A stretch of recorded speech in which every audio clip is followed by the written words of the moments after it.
Welcome to Built to Win, the podcast created to help you level up your business game by developing a success mindset that's made for the long run. In this episode, Taking on Goliath, Neora co-CEO Deborah Heiss talks to company founder Jeff Olson about the 7-year David versus Goliath battle that he fought against the FTC. You'll hear how his mindset and business principles helped him stay the course and why he was willing to make the difficult decisions required to protect his company at all costs. Let's have a listen. Hello, this is Deborah Heiss. Welcome to another edition of the Built to Win podcast.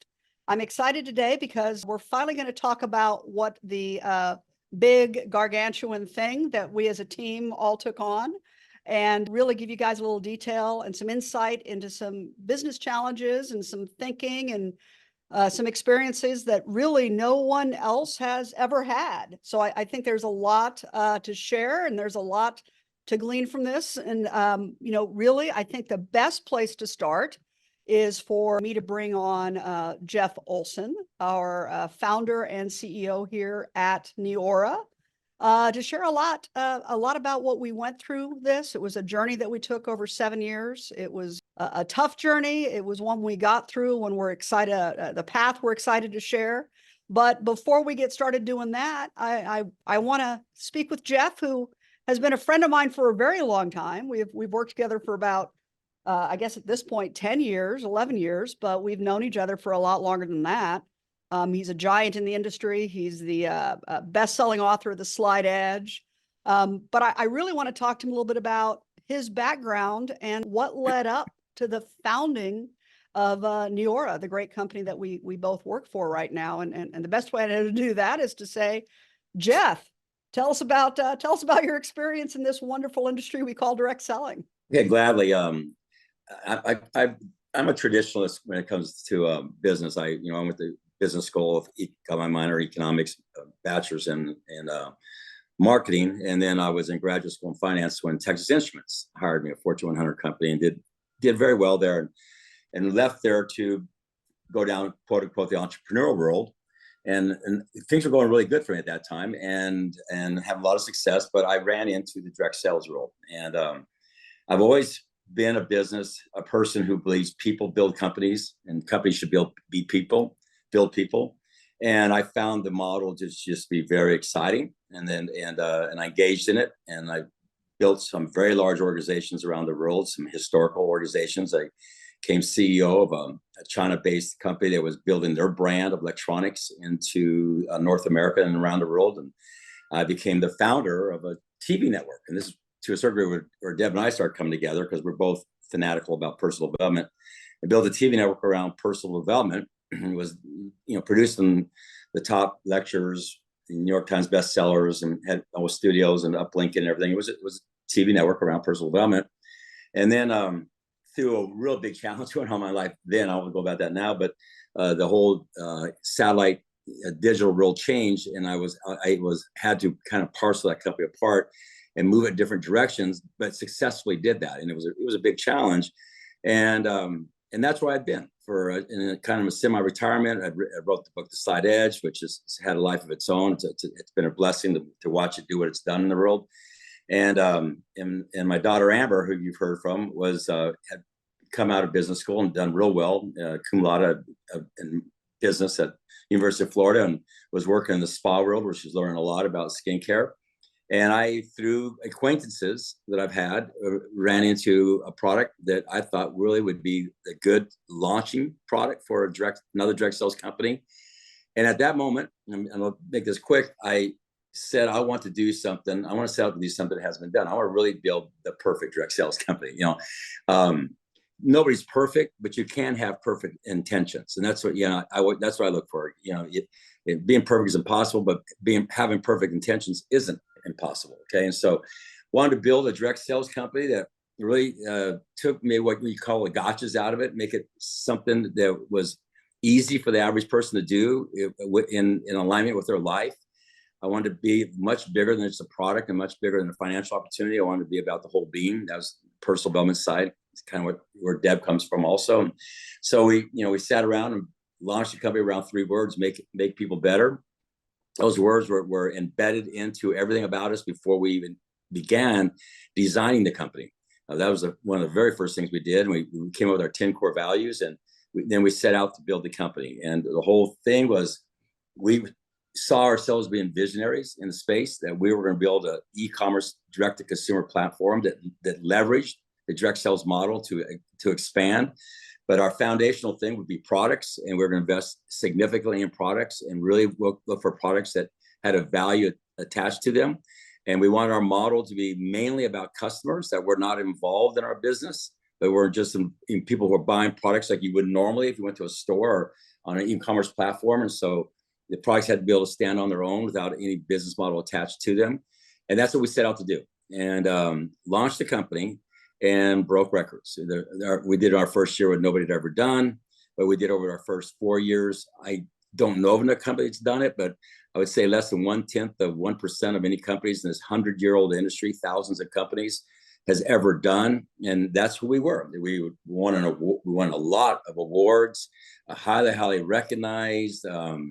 Inc. 500 fastest growing product, Inc. 500 12th fastest growing company. And everything was gold. Everything was beautiful. As we raced towards $500 million in about 4 years. And that's where as a company, and what I love about the company the most is we were impacting people's lives. We do a lot of things where we get together in group settings, whether they're events or whether they're recognition retreats. And I always, and so does our management team, we encourage our people to always stand around and spend quality time with people who are there that you've never known before and you met. And these people, maybe this will be the first time they've kind of stepped out into the entrepreneurial world, or they're going to do something for their family, try and make it so their family have a better car, or maybe a better house, or a better school, or whatever it might be. And talking to those people, maybe 10, 20, max 30% of the conversation would be about our business model, although it was a great business model, broke records, about our products, although they're great products because we built this massive customer base of people who were repetitively buying our products. But they talk about who they'd become in the journey. They talk about, I'm a better parent now, I'm a better spouse now, I'm a better friend now, I'm a better son or daughter now, I'm a better coworker now. And that's what they're grateful for. And so I realized we had really built the company I wanted. And that's who we were. And we were very, very proud of our company, and highly recognized. And we had done what very few companies had done. And we had built legitimate direct-to-consumer e-commerce platform that built a customer base that was outside the business model. And we did it while building a community that really gave people the environment that allowed them to become a better version of themselves. And that's where we were at that time. Yep. Well, one of the things I love about your personal journey at the start of this company, I was on the sidelines at the start. I joined the company in April of 2016. But one of the things that really attracted me to the company was the personal development aspect, but also that with you personally, you were calling this your last run. I mean, you'd come out of retirement, Jeff, to start something and do it right, to do it the right way, and to apply everything you'd learned, all the good and the bad about direct selling, to a brand new venture with your daughter, and really build a legacy company based off of 30 years of knowledge. And that last run club mentality that we're building this to last, we're building this forever, was certainly coming to fruition. I mean, when I was working at Live Happy, which you and I started after you started Neora, we started Live Happy in 2013. When I was working and building Live Happy adjacent to this, I was watching, really the rocket ship you guys were on, the kudos you were getting in the media. You mentioned, fastest growing companies.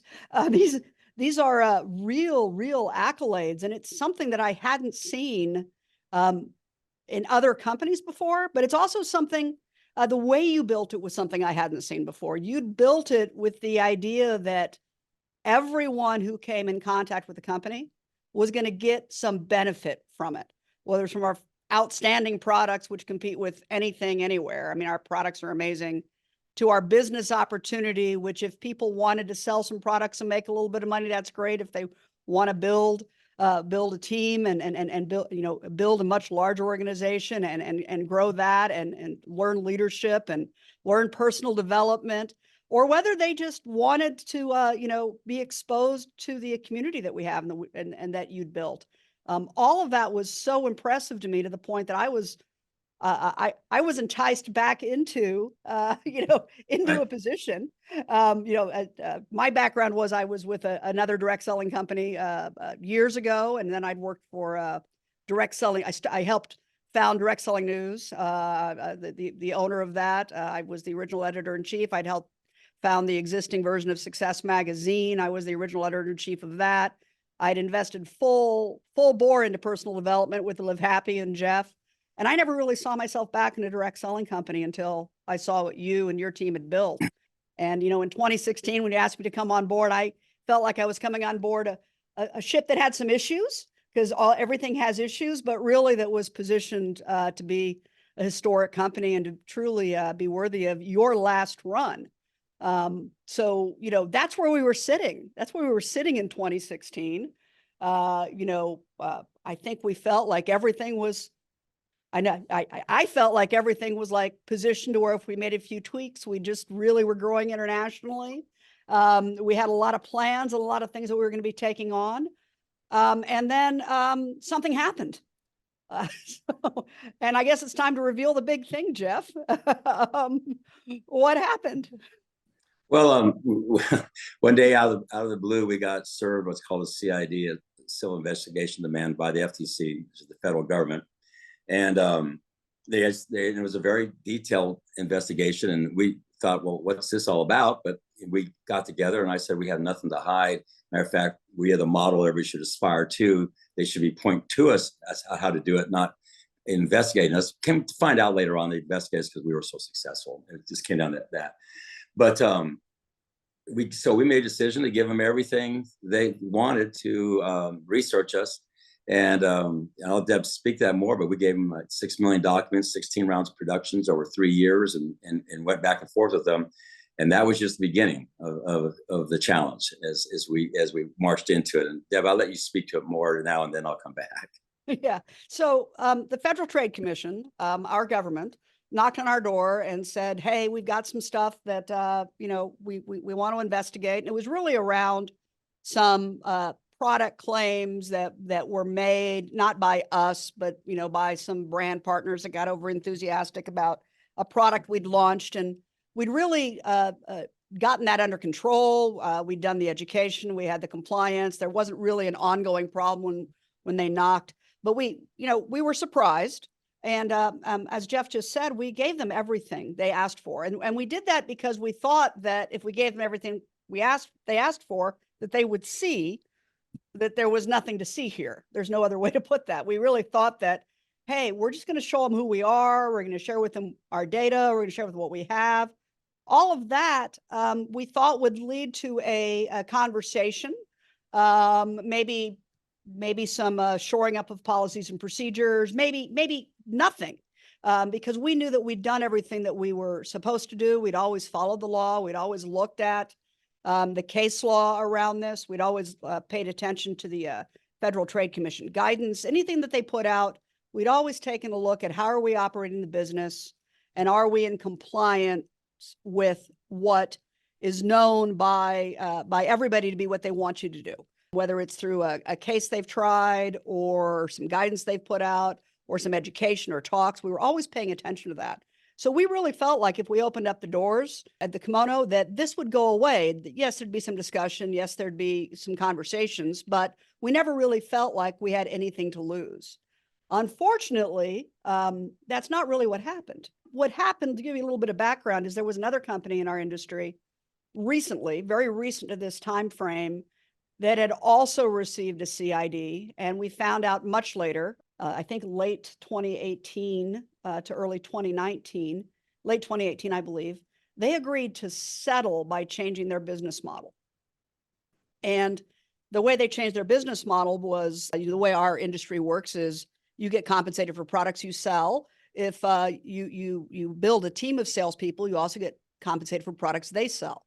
Well, the compromise they made was that they would not pay anyone for anything other than their own personal sales. And in our entire discussion with the Federal Trade Commission, that's what they were asking us to do.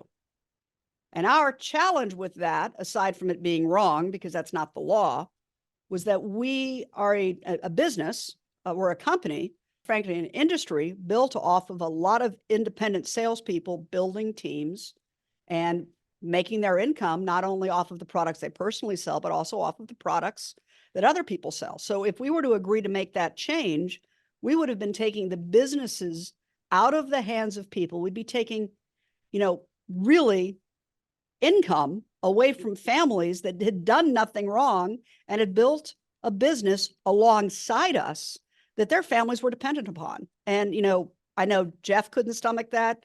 Amber Olson Rourke couldn't stomach that. I couldn't stomach that. That was just something we could never agree to do. But it turns out through this entire dialogue, that's really all the FTC was going to settle for once they knocked on our door. It didn't matter why they knocked on their door. It became pretty clear after 3 years of negotiations, 2 meetings with them, multiple lawyer discussions, that was something that they were going to require in order for us to settle really something that we felt that we'd done nothing wrong to begin with. So it led us to some interesting decision times. I flew up to Washington, D.C. and met with our attorneys and met with the commissioners. And it became really clear that that's what they were asking for. And so we called Jeff from Washington, and we had some decisions to make. And Jeff, I think this is probably the most unprecedented decision ever made by a company in fighting the FTC in our industry. What did we do? Well, we made a decision to sue them, and I remember we made that decision and spoke to our great law firm about it. They said, people don't do that, and I said, we need to figure out a way to do that. Let me give you a little bit of history up to that, though. During this investigation time, those 3 years, we had hired Dr. Vandella, an econometrician, which is significantly above economist. And he formerly was the head of the economic bureau of the FTC, highly regarded by them. They look up to him. And we gave him full access to the information, just like we gave the FTC. And he did his independent analysis, and it cost us millions of dollars to get that done. And he went up there and presented it himself to them, who they know him. They've known him for a long time. They know his quality. They know of his work. And he went on to say, none of these things that you're questioning have they done. They're not that. Matter of fact, they're the exact opposite of it. And so you start thinking they're going to go away. And what we found is that's not how they operate. Okay. So it's really interesting because there's a ruling that comes out eventually after 7 years. We have a judge that most people thought was not the right judge to get because she was a Clinton appointee. We may call that consumer advocate type judge. She turned out to be a brilliant judge, very, very thorough, very detailed. But this judge, when she made her ruling, which was a landmark historical ruling, one that's never, nobody's ever done this, gone all the way to the courts with them.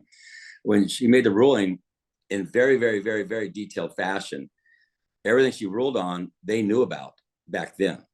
And so it's not that they didn't have the information. It's not that we didn't give them the information. It wasn't that we were wrong. We were right. All that was known, but they didn't care. Okay. They just kept applying the pressure. And so we made a decision instead, because what you do with the FTC is they're going to just put so much pressure on you that you'll give in. And they call that guidance. Instead of going to Congress and getting Congress to pass a law that becomes the standard by which companies can operate with safely, they don't do that. They go and do things like they did to the previous company of ours and other companies. There's a history of them. And none of those companies have ever gone all the way to court and gone all the way through court.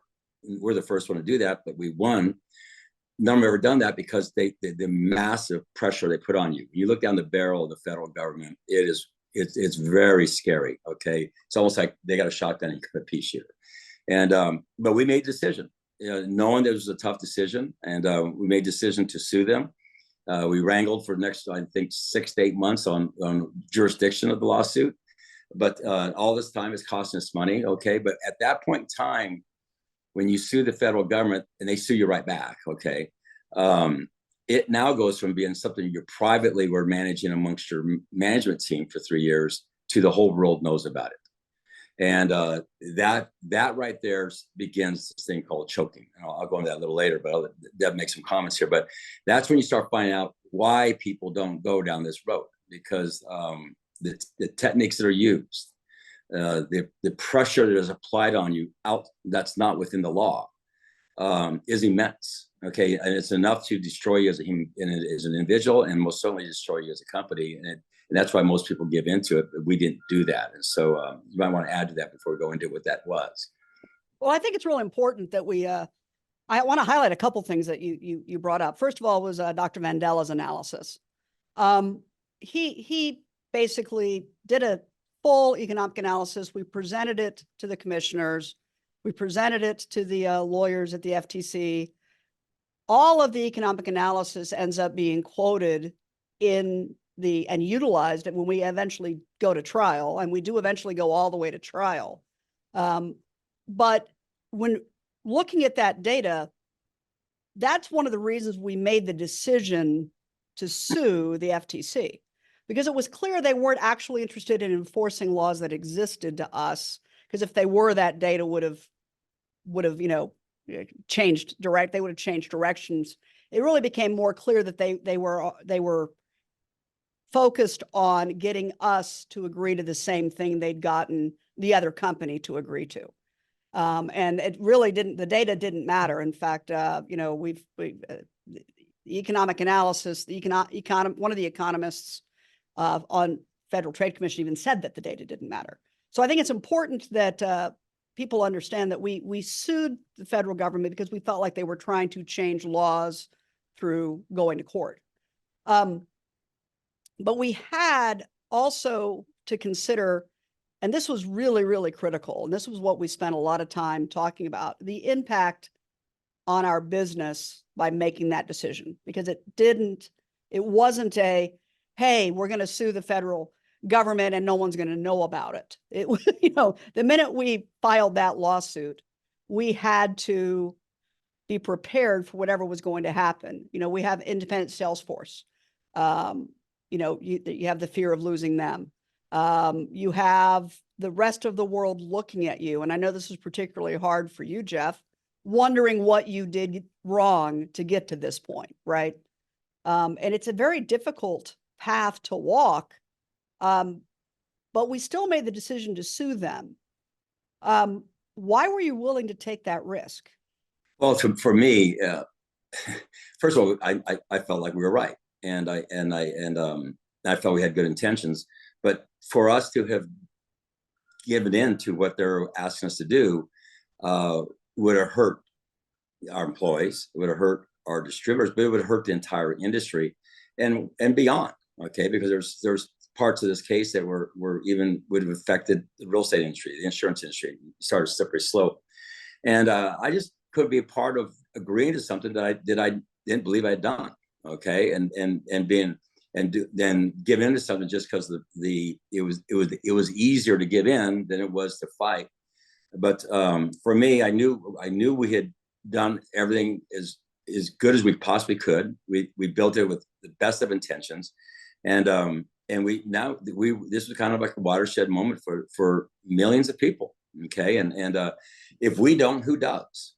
And I saw what it did to a bunch of good people in these other companies who advocated and who did give in to them, and just wasn't willing to be part of that, and which is not easy. Okay, me personally, I've been successful. It really wasn't about money. It was more about I wanted to build this perfect company, and I could easily take my toys and gone home at that point, but just that didn't feel right because I'd had to live with that the rest of my life, and so now looking back, I'm so very glad we did it. But it was a daunting barrel of a gun to look down, and it only gets worse as you go through the next 4 years. You can only imagine what that pressure feels like as you're heading into trial with all the discovery that goes on, and just the interactions going back and forth. It's a very frustrating thing, but it was just at the end of the day, it was the right thing to do. It was that simple. So you alluded to some of this earlier. It's not just being public. Things happen when you're in a lawsuit with the federal government. Things things that you're not necessarily prepared for. I know that, there's a lot of, when discussions with them prior to either lawsuit being filed or prior to, we really had a lot of discussions with them where they're like, you won't survive a lawsuit with the federal government. You Right. as a business won't survive. And we had to discover what that really meant. And I think we thought we knew, but I don't think we really knew. And I'm just, we lost credit card processing. We lost our banking. We had 90 days to replace banking on a business that's doing millions of dollars a month around the world. And we lost all of that with 90-day notice once the lawsuits were filed. That's not an easy thing to handle, because, we had a tier 1 bank doing, with all of our treasury accounts, with all our merchant processors, and you have 90 days to patch that together. Now, you don't patch that together with other tier 1 banks. You got to go tier 2, 3, 4. So you're getting way higher fees. You're getting way less service. And you have to do that on the fly. That's like changing the engines on an airplane in flight, and we had to do that. My personal bank that I've been with decades and decades and decades, who I've never bounced a check once, threw me out too. Okay. Now, understand this. We haven't been tried. We haven't been convicted. We're just in a lawsuit with the federal government. But that's the kind of pressure that gets put on you. Our suppliers didn't want to give us terms anymore. They don't want to have an accounts receivable, okay, with a company. Some of our management team, a significant part of it, left because they're afraid of it. So now you're losing your team, and you got to galvanize around the team you got. It affects the field. We live in a world of Google. So anybody was looking at our products, looking at our company, Googled it, and the government has ultimate authority. So that's on that. There it is. And so it's those kind of things that you're living under. That even my personal investment banking, they froze my accounts until I was able to get that done. But the hard thing about that, they call it choke point. They choke you so you give in, okay? And they know those things are going to happen. And I actually lost personal friends who thought I did something wrong just because the government said I did something wrong, although they hadn't proven I did anything wrong. And and I didn't blame people, but quite honestly, this is a solo journey. The industry goes away from you. Your friends get kind of separate from you because they don't know if there's not something that you're not telling them. There might be a smoking gun. There might be something that you're just not bringing up. Of course, you're saying you're right. Everybody says you're right. What I was saying, no, we were right. And I must have said it 1,000 times, but it's a lonely journey out there. And you always have the uncertainty of what's going to happen when you eventually get to court. But that's what they do. Is so the words I've learned and dealing with them is that it's choke point is the things that they'll do to you, choke you so that your company gives in, you give in, and guidance, which makes you you agree to things that aren't the law, but now that becomes the guidance for the industry. Okay. And so they call that fencing in. You get this company to do that, this one to do that, and also you've changed the guidance. You didn't change the law. And I saw how that works up close and personal. And that's why you got to have your house in order. If you don't have your house in order, you're gonna be forced to have to give in probably to demands that aren't reasonable because they maybe have some kind of leverage on you. But we didn't have any of that. Okay, I mean, the data was unequivocally the opposite. Okay, in regards. And the other great thing about what we had done as a company, we built it around customers. Vast majority of our volume is just customers who are not in our business model. They're not distributors or anything. And those people they don't pay attention to that. They're just buying the product. Okay. It's your distributors who pay attention to that. Okay. And so one thing we had done, we had built a real strong community. We had a very strong culture. We had a great synergy between our management team and our field. So there was a lot of belief and trust. The other thing we did is we communicated to them very clearly. When we realized that we were going to sue, we actively put together our Q&As for our field, or our wiki information that they could go research this whole thing. We had conference calls with the leadership all the way down, explain to them what we're doing, why we're doing it. One of the things I said on that is I'm a patriot. I love this country. I'm a fanatical patriot. But again, we are a country of laws, and that's what this is all about. This is about the law. It's that simple. And I feel very strongly we're on the right side of the law. Okay. I can see why people, if they don't have their house in order, they haven't been doing things previously to have things right, how you would maybe forego that, or you would cave into the pressure, because it is an immense pressure. And the ability to hold your team together is very difficult. I mean, I think out of our 7 executives, 4 left, okay, because they're just afraid. I mean, the government you put in their information, anybody that worked for the company can never work in this industry again. Well, that makes everybody, I'm getting out of here, okay?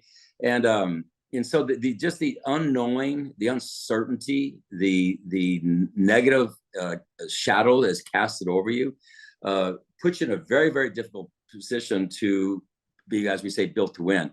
But we were, and so you apply massive intellect and money and energy into the lawsuit, and it takes up tons of your time. But you can't just take that tons of time and subtract it from what you're doing running the company. You got to add it to what you're doing to run the company. So your workload, it goes up dramatically. And just running a company that doesn't have an issue like this has its own built-in stresses. We all know that. But when you have this added to it, and you have the uncertainty of it, to keep a team together, and keep people believing that you're right when there's so much, there are people questioning, because most of the people out there are saying you're wrong because they think there is something, okay? And to keep your team together when most people are saying you're wrong, you're right. It took a lot of effort and time, but at the end of the day, it was the right thing to do. We did it, and we got through it. All right, flash forward. It was when cases were filed November 2019, it was 3 years before we got to trial. It was October of 2022 before we went to trial. Between people finding out about the lawsuits and us going to trial, that's a lot of time to navigate and hold the company together. What did you focus on to keep the company moving forward, keep it growing? What did you personally do to make sure that we stayed on track and continue to provide the fantastic product and opportunity that we have to our brand partners and products to our customers? One of the biggest things is we kept doing what we always did. The strategy meetings were the same. The communications to the field was the same. The events in the field were the same. The conferences were the same. Everything was the same, and we kept adding things. Okay, so we never took our eye off the ball of growing a company. Company is either if it's growing or it's going down.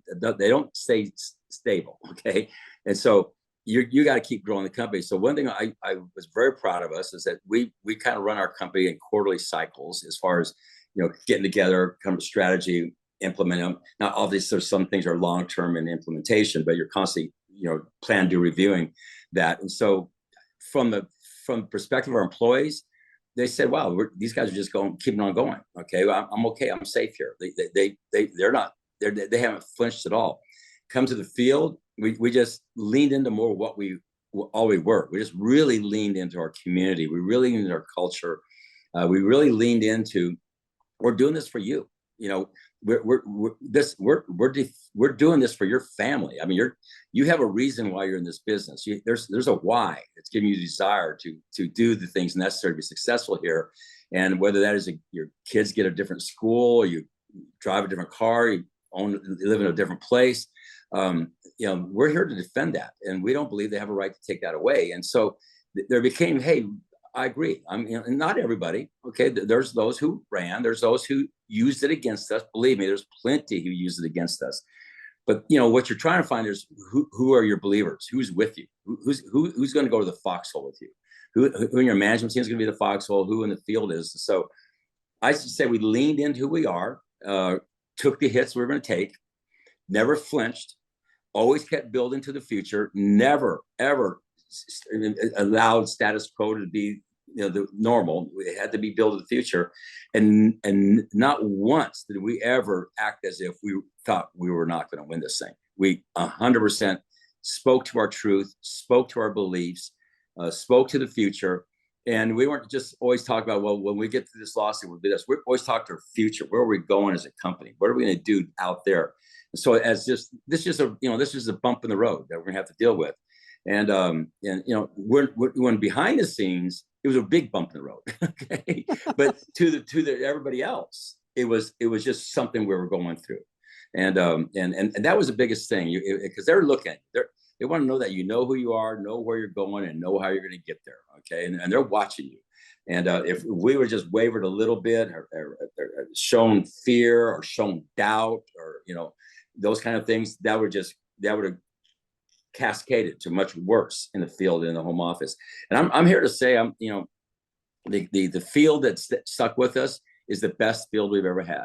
The management and the staff that stayed with us is the best we've ever had. So to a certain degree, although I wouldn't do it this way, but we did our garden. You found out who really is with you, who are the believers, who are willing to go through it with you, and that bonded us in such a way that we could have never gotten that kind of bond again. The unity we have in our field and the unity we have in our home office now is way stronger than it was before the lawsuit, before the trial. Okay, it's gotten stronger, and it's getting stronger every single day since the rulings come out, because people are starting to realize more and more and more the significance of this ruling and what we had to go through as a team. Because this wasn't me, this wasn't us, it was a group of us. Okay, that we stay together. You start realizing, wow, we did something that it's not a road that was less traveled, it's a road never traveled. And then you start realizing, it makes me feel good to know that, not thousands, but millions of people's lives were affected in a positive way because of this. Okay. But at the end of the day, what we had to do is stay true to our values, true to our business model, lean into it, build more of it, and constantly project a positive vision, a positive attitude, a positive belief to everybody around us, including our lawyers. Our lawyers, it took them a while. It took about a year to really realize, wow, you guys are believers. And wow, we have looked at all the data, and there isn't anything wrong. And oh my gosh, looks like you guys really are going to take us all the way to court. We better start getting our act together. And that's the truth. Okay.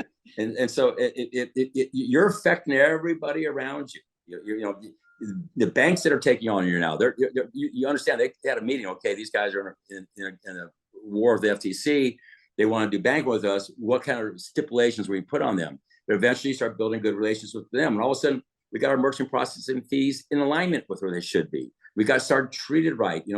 We worked on our suppliers. We got our suppliers starting to work with us. But they had to hear from us. It was just absolute conviction in who we are.